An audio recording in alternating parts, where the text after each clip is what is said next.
We could look at the example of David and Goliath in First Samuel.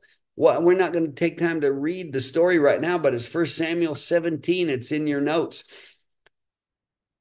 A man makes his plans, the Lord directs his steps. David had a plan that day. The day that he slew Goliath, what was David's plan? Very simple. His mother asked him to take lunch to his brothers. That was David's plan.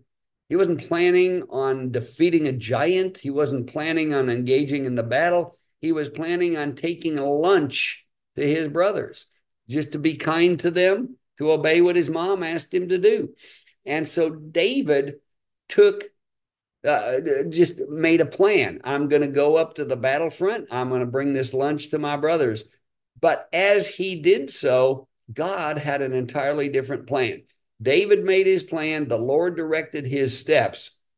And David, when he realized this giant is confronting the armies of Israel and nobody is doing anything about it because nobody understands their role as an ambassador. Even the king, Saul, is thinking like a warrior. I have to go out there. I'm going to have to find somebody bigger than this giant, more powerful, more experienced.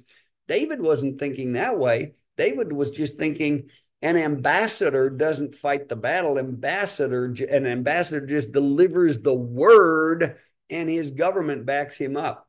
Well, David had that kind of understanding because he had already seen his authority that God had given him as an ambassador had killed a lion, had killed a bear. He had already practiced walking in the authority that God had for him and seen a bear killed, seen a lion killed.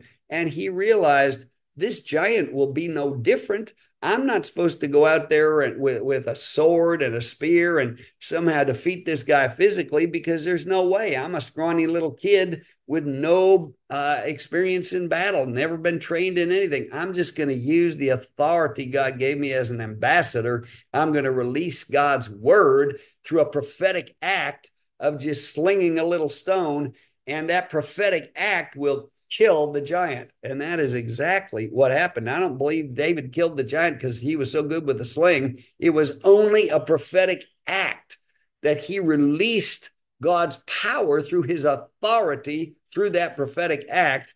And I believe he could have spit at that giant and would have killed him. But David released God's power through the authority that he carried as an ambassador. How did he have confidence to do that? He had already practiced on a lion. He'd already practiced on a bear. And what I'm saying is, David made a plan to take lunch to his brothers. God directed his steps to kill the Philistine giant that was tormenting the armies of Israel.